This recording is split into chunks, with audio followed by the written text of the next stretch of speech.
Hello my dear students, आपका स्वागत है एक और न्यू फ्रेश कमाल की वीडियो में। इस वीडियो में हम बात करेंगे inorganic chemistry BSc second year के लिए गेस्ट पेपर लाए हैं हम आपके लिए, जो कि काफी ज्यादा इंपॉर्टेंट होने वाला है 2022 के लिए। इसलिए गाइस तुरंत सब्सक्राइब कर लीजिए एंड बेल आइकन प्रेस कर लीजिए, जिससे आपको ऑर्गेनिक एंड फिजिकल केमिस्ट्री के भी इंपॉर्टेंट क्वेश्चंस की नोट्स तुरंत मिल जाए एंड वीडियो जैसे हम अपलोड करें तुरंत आपके पास नोटिफिकेशन आ जाए। और याद रखिएगा, केमिस्ट्री ने इसके साथ साथ हम फिजिक्स एंड मैथ के भी जल्द इंपॉर्टेंट वीडियोस लाने वाले हैं। सो गाइस इसीलिए बता रहे हैं, सब्सक्राइब करे रहेंगे, बेल आइकन प्रेस करे रहेंगे तो आपको तुरंत नोटिफिकेशन मिल जाएगी जैसे हम लोग लेक्चर्स नया अपलोड करेंगे।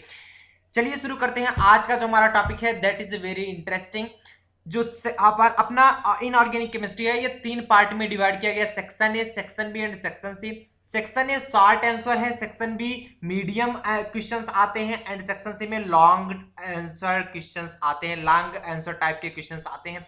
तो आप ये याद रखिएगा, सेक्शन ए में जो क्वेश्चंस आते हैं वो शॉर्ट होते हैं, किसी किसी यूनिवर्सिटी में 3 नंबर के 2 नंबर में पूछे जाते हैं, इसलिए ध्यान दीजिएगा। हम 10 से 12 क्वेश्चन इसमें बताएंगे। अलग अलग यूनिवर्सिटी में आप अपनी यूनिवर्सिटी के अनुसार देख लीजिएगा, 10 से 12 क्वेश्चन अगर आप कर लेंगे ना तो 7 से 8 क्वेश्चन ही पूछे जाते हैं, किसी किसी यूनिवर्सिटी में 6 ही क्वेश्चन पूछे जाते हैं, तो आप आराम से कर जाएंगे। इसीलिए हम 10 से 12 क्वेश्चन यहां पर पिकअप किए हैं। चलिए, सेक्शन ए में जो पहला क्वेश्चन आपका आता है, what R D block elements. D block elements क्या होते हैं, what do you understand by non typical transition element. ये पहला क्वेश्चन है जो आपको तैयार करना है। हमने काफी अच्छी तरीके से पढ़ाया हुआ है इसको, अगर नहीं आप पढ़े हैं तो लिंक हम डिस्क्रिप्शन बॉक्स में डाल देंगे, आप पढ़ लीजिएगा।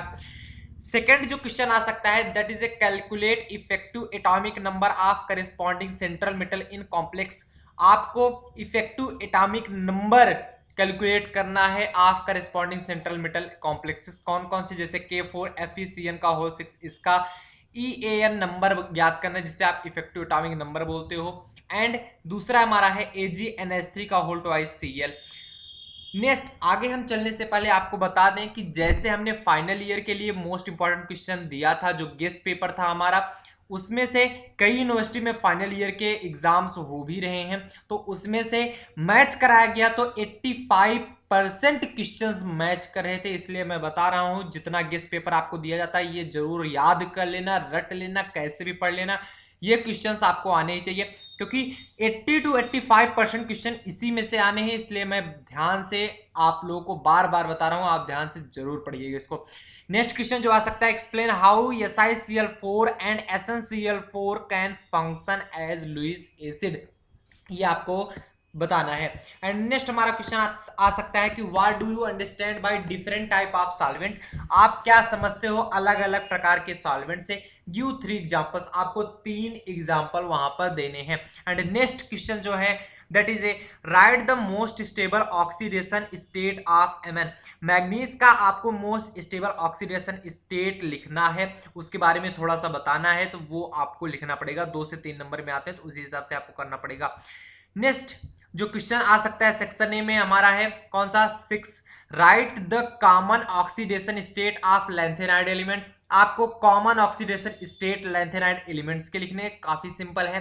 And next, right the number of unpaired electron in Ce+4 in ground state, so simple. And next आपका जो क्वेश्चन आ सकता है, what do you mean by actinide contraction. आपको एक्टिनाइड कॉन्ट्रैक्शन से आप क्या समझते हो, ये जरूर पढ़ लीजिएगा। नेक्स्ट जो क्वेश्चन आ सकता है कि एक्सप्लेन व्हाई LaOH का whole thrice is more basic than LuOH का होल थ्राइस। इस प्रकार के क्वेश्चंस काफी ज्यादा बार पूछे जा चुके हैं, इसलिए आप लोग जरूर ध्यान से समझिएगा। जैसे LaOH का होल थ्राइस क्यों ज्यादा बेसिक होता है कंपेरेबल टू LuOH का whole thrice. Next and last question आप सेक्शन है जो कि काफी इंपॉर्टेंट है, what are the transition metal atom paramagnetic, ये आपको बताना है। नाउ अब हम बात करते हैं सेक्शन बी की तरफ, जो कि हमारे मीडियम आंसर टाइप के क्वेश्चंस आते हैं, लगभग 7 से 8 नंबर में वेरी करते हैं इस प्रकार से। इसमें आपको 4 क्वेश्चंस पूछे जाते हैं, जो कि अल्टरनेटिव्स में आपको 2 करने होते हैं, 4 में से 2 करने होते हैं, बट हम यहां पर 6 क्वेश्चन लाए हैं। तो 6 में से अगर आप रट लोगे 6 क्वेश्चन ना, तो 6 में से 2 तो आएगा ही आएगा, उसके बाहर से कहां आएगा। इसीलिए मैं बता रहा हूं कि मैं 6 क्वेश्चन दे रहा हूं ताकि आपको उसमें से आ ही जाए, उसमें कोई प्रोबेबिलिटी ही ना बने कि आपको ना आए। आप ये क्वेश्चंस पढ़िए, आपके एग्जाम में आएगा। चलिए, पहला क्वेश्चन, सेक्शन बी का what are transition elements, transition elements क्या होते हैं, जैसा कि आप सेक्शन ए में भी देखो वहां पर स्मॉल लिखना था, इसमें थोड़ा बड़ा करके आपको लिखना पड़ेगा, एक्सप्लेन करके लिखना पड़ेगा। Discuss their electronic configuration and position in periodic table, आपको उसके इलेक्ट्रॉनिक कॉन्फ़िगरेशन लिखने हैं एंड पोजीशन लिखना है पीरियोडिक टेबल में, उसकी क्या पोजीशन होगी ट्रांजिशन एलिमेंट्स का, ये हमने बताया हुआ है, आप जाकर पढ़ सकते हैं। Next, what is lanthanide contraction, आप लेंथेनाइड कॉन्ट्रैक्शन से क्या समझते हैं, जैसे एक्टिनॉइड कॉन्ट्रैक्शन हमने बताया, तो आपको lanthanide contraction and actinoid contraction दोनों पढ़ना है। Discuss its effect in detail, और ये ध्यान रखिएगा कि आप एक्टिनॉइड कॉन्ट्रैक्शन सिर्फ सेक्शन ए के लिए पढ़ोगे एंड लेंथेनाइड कॉन्ट्रैक्शन सिर्फ सेक्शन बी के लिए पढ़ोगे, ऐसा नहीं है। आप लेंथेनाइड एंड एक्टिनॉइड कॉन्ट्रैक्शन आप एक्सप्लेन में पढ़िए। देखिए टॉप वही स्टूडेंट करता है, हम लोग क्वेश्चंस बताते हैं, आप एग्जैक्ट सिर्फ वही क्वेश्चन रटोगे ना, फिर आप सिर्फ वही क्वेश्चन तक ही लिमिट रह जाओगे।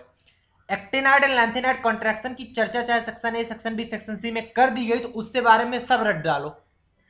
अगर पूरा रट डालोगे तो चाहे सेक्शन ए में आ जाए, चाहे सेक्शन बी में आ जाए, चाहे सेक्शन सी में आ जाए, आप कर जाओगे। इसीलिए हम बताते हैं जो टॉप करते हैं स्टूडेंट, उनके पढ़ने का तरीका यही है कि वो सभी चीजें ध्यान से पढ़ते हैं। ठीक, what is lanthanide contraction, discuss its effect in detail. ये यहां पर आपको एक्टिनॉइड कॉन्ट्रैक्शन भी पूछा जा सकता था सेक्शन बी में, इसीलिए चाहे सेक्शन ए में आए चाहे सेक्शन बी में आए, थोड़ा डिटेल में उसको पढ़ने का प्रयास कीजिए। What is Werner's theory, Werner's theory क्या होती है, ये भी काफी अच्छी तरीके से आपको बताया गया है कोऑर्डिनेशन में। डिस्क्राइब इट्स एक्सपेरिमेंटल वेरिफिकेशन, आपको इसका एक्सपेरिमेंटल वेरिफिकेशन करना है। Next, explain disproportionation reaction, disproportionation reaction क्या होता है ये सभी को मालूम है, उसी को आपको एक्सप्लेन करना होगा। Fifth question, write note on liquid SO2 as a solvent, आपको नोट लिखना है SO2 लिक्विड पर एज ए सॉल्वेंट के रूप में, थोड़ा डिटेल में बात करेंगे क्योंकि 7 से 8 नंबर में आएगा, एटलीस्ट 2 पेज तो आने ही चाहिए, 2 से 3 पेज। What are the postulate of valence bond theory, बहुत अच्छा क्वेश्चन है आप कॉम्प्लेक्स कंपाउंड, और जितनी बार आप लास्ट ईयर के पेपर्स उठाकर देखो ना, हर बार पूछा जाता है कि वैलेंस बॉन्ड थ्योरी के पोस्टुलेट्स क्या होते हैं। वैसे भी हम इतनी बार वैलेंस बॉन्ड थ्योरी आपको बता दिए हैं कि आपको याद हो गया होगा।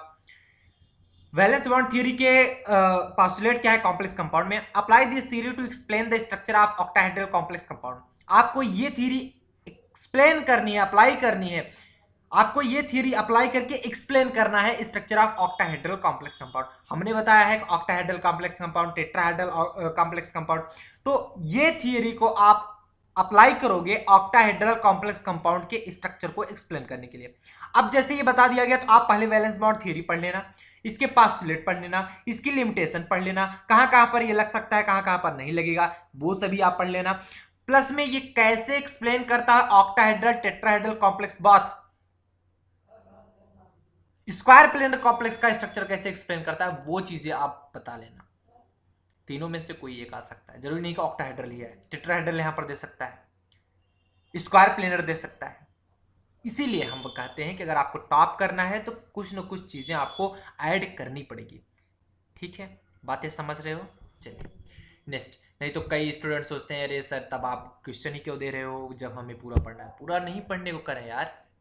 वैलेंस बॉन्ड थ्योरी बता दी तो वैलेंस बॉन्ड थ्योरी आप पढ़ डालो, ताकि वैलेंस बॉन्ड थ्योरी में से अगर क्वेश्चन आ जाए ना तो फिर पछताना ना पड़े वहां पर, अरे सर बताए तो थे वैलेंस बॉन्ड थ्योरी, अगर हम पढ़े होते तो आज कर जाते। फिर यही पछताना ही होता है वहां पर अगर नहीं याद रहता है, और याद रहता है तुरंत फिर लिख लेते हो, फिर आकर कमेंट करते हो आज सर मजा आ गया आज के पेपर में।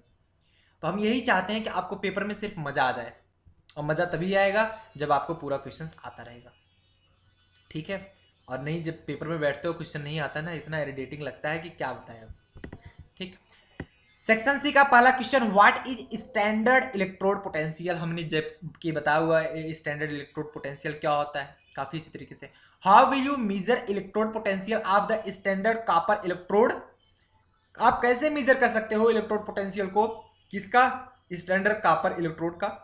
Explain the use of reduction potential to determine whether or not a reaction will take place, आपको एक्सप्लेन करना है रिड्यूस पोटेंशियल टू डिटरमाइन करने के लिए कहां पर ये रिएक्शन प्लेस होगा, टेक प्लेस। ठीक है, मतलब आपको स्टैंडर्ड इलेक्ट्रोड पोटेंशियल रट डालना है, उसमें से क्वेश्चन आएगा ही, फिक्स है। Second question, define complex compound and double salt, आपको कॉम्प्लेक्स कंपाउंड डिफाइन करना है, डबल साल्ट डिफाइन करना है। What is difference between complex compound and double salt, और डिफरेंस क्या है complex compound and double salt में, गिव एग्जांपल, आपको एग्जांपल देना है।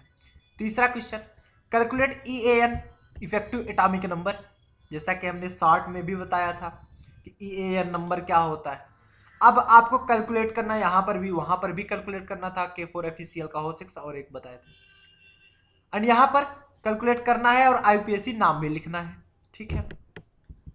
क्या पहला है CrNH3 का होल ट्वाइस, H2O का hole twice, Br2Br। Second CrEn का होल थ्राइस, Cl3। EN अगर आपको नहीं पता है तो आप जाकर गूगल कर लो, क्योंकि यहाँ पर ऐसे डायरेक्ट बताएंगे नहीं समझ में आएगी। जब हम लेक्चर ले रहे थे तो EN के बारे में बहुत अच्छे तरीके से समझाए थे, ठीक है। K4FeCl का होल 6, इसका भी बताया, ये तो पहले सेक्शन में भी मिल गया था। इसका IUPAC नाम भी लिखना है, कैसे कैलकुलेट करते हो वो एक्सप्लेन में करके लिखना है, ऐसे डायरेक्ट IUPAC नाम मत लिख देना। क्या कैसे करते हो, किस प्रकार से एक्सप्लेन करके IUPAC नाम लिखना है, ठीक है। नेक्स्ट ये कैटालिटिक जो प्रॉपर्टी है, ये सेक्शन सी में जो लास्ट के क्वेश्चंस आते हैं उसमें है, शायद ये एनिमेशंस नहीं लगा है इसमें, सो अभी आप लोग इसको मत देखिएगा कैटालिटिक प्रॉपर्टी कहाँ से आ गई ना। फोर्थ जो क्वेश्चन है, right electronic configuration of all the actinide elements, आपको इलेक्ट्रॉनिक कॉन्फ़िगरेशन लिखना है ऑल एक्टिनाइड एलिमेंट्स का। ये काफी बार पूछा गया है, एक्टिनाइड या लैंथेनाइड एलिमेंट्स में इलेक्ट्रॉनिक कॉन्फ़िगरेशन पूछ लेता है। अब बताओ इससे सिंपल क्वेश्चन कहां बन सकता है, आप एक क्वेश्चन कर लो 12 नंबर आराम से पा जाओ। यार इलेक्ट्रॉनिक कॉन्फ़िगरेशन लिखना है, एक्टिनाइड एलिमेंट्स में कितने आते हैं 14, सिर्फ 14 एलिमेंट का इलेक्ट्रॉनिक कॉन्फ़िगरेशन लिखो, 12 नंबर ले जाओ। अब इससे सिंपल कोई क्वेश्चन आ सकता है क्या? बस याद रखना है कि एक्टिनाइड एलिमेंट कहां से कहां तक होते हैं। अब आपको पता ही नहीं एक्टिनाइड एलिमेंट्स कहां से स्टार्ट होते हैं कहां पर खत्म होते हैं, आप क्या लिखोगे, कोई मतलब नहीं निकलेगा। Next fifth, right short note on following, आपको शॉर्ट नोट लिखना है फॉलोइंग जो दिया जा रहा है, कौन कौन सा, जैसे आपको लैटिमर डायग्राम, इससे रिलेटेड शॉर्ट नोट लिखना है। Double short and complex short क्या होता है, इससे रिलेटेड शॉर्ट नोट लिखना है। फिर आयोनाइजेशन एंड लिंकेज आइसोमेरिज्म क्या होता है, इससे रिलेटेड शॉर्ट नोट लिखना है। फिर ट्रांस यूरेनिक एलिमेंट्स क्या होता है, इससे रिलेटेड शॉर्ट नोट लिखना है, ठीक है। एंड सिक्स जो क्वेश्चन पूछा जा रहा है काफी ज्यादा इंपॉर्टेंट है, what R D block elements. अरे यार ट्रांजिशन एलिमेंट्स क्या होते हैं, डी ब्लॉक एलिमेंट्स क्या होते हैं, ये सभी जानते हो। अब वही बात आती है ना कि सभी D block element transition elements होते हैं, लेकिन सभी transition element D block elements नहीं होते हैं। वो चीजें हमने एक्सप्लेन की हुई है आराम से, आप सभी जानते भी हो। एक्सप्लेन द फॉलोइंग प्रॉपर्टी, आपको फॉलोइंग प्रॉपर्टी एक्सप्लेन करना है। पहले डी ब्लॉक एलिमेंट्स क्या होते हैं और डी ब्लॉक एलिमेंट्स की कौन कौन सी प्रॉपर्टी आपको एक्सप्लेन करनी है। इलेक्ट्रॉनिक कॉन्फ़िगरेशन एक्सप्लेन करना है, वेरिएबल ऑक्सीडेशन स्टेट एक्सप्लेन करना है, मैग्नेटिक प्रॉपर्टी एक्सप्लेन करनी है, एंड कैटालिटिक प्रॉपर्टी एक्सप्लेन करनी है। यहां पर कैटालिटिक प्रॉपर्टी आएगी। सो गाइस, इसी तरह के इंटरेस्टिंग वीडियोस पाने के लिए, ताकि हम ऑर्गेनिक केमिस्ट्री के लिए भी जल्द लाएं, आप सब्सक्राइब करके बेल आइकन प्रेस कर लो। नेक्स्ट टारगेट 45 के हमने दिया था, 45 के तुरंत करा दो, ऑर्गेनिक केमिस्ट्री की वीडियो आ जाएगी। इसलिए जितने भी स्टूडेंट देख रहे हो बिना सब्सक्राइब किए अगर जाओगे, ऑर्गेनिक केमिस्ट्री, फिजिकल केमिस्ट्री छूट जाएगी, फिजिक्स छूट जाएगा, मैथ छूट जाएगा। पेपर में टॉप करना है ना तो सब्सक्राइब करना पड़ेगा भाई। ये मैं इसलिए नहीं बता रहा हूं कि सिर्फ सब्सक्राइबर बढ़ेंगे, नहीं, मेरी ये ख्वाहिश नहीं कि सिर्फ सब्सक्राइबर बढ़े, जितने स्टूडेंट मुझसे जुड़े ना उनका फ्यूचर बने, मैं ये सोचता हूँ। और फ्यूचर तभी बन सकता है जब आप ऑल लेक्चर्स देखोगे। मैं बार बार यही कहता हूँ, सभी लेक्चर अगर देखोगे तभी आपका फ्यूचर बन सकता है, अदरवाइज फिर वही आधा अधूरा ज्ञान लेकर बैठोगे। इसीलिए इंपॉर्टेंट क्वेश्चन की सीरीज दी जा रही है। ईमानदारी से अगर पढ़ रहे हो आप लोग तो सब्सक्राइब करके बेल आइकन प्रेस कर लो और शेयर करो ज़्यादा से ज़्यादा, जितने आपके दोस्त हैं। हम लोग इधर फ्री में आपको इसलिए दे रहे हैं कंटेंट, ताकि आप लोग अच्छे मार्क्स ला सको, आप लोग अपना फ्यूचर बना सको, और आप लोग भी शेयर करके अपने दोस्तों के साथ, कम से कम 2-4 दोस्तों के साथ शेयर करो ही, ताकि वो भी फ्री आप कोर्स पढ़ सकें।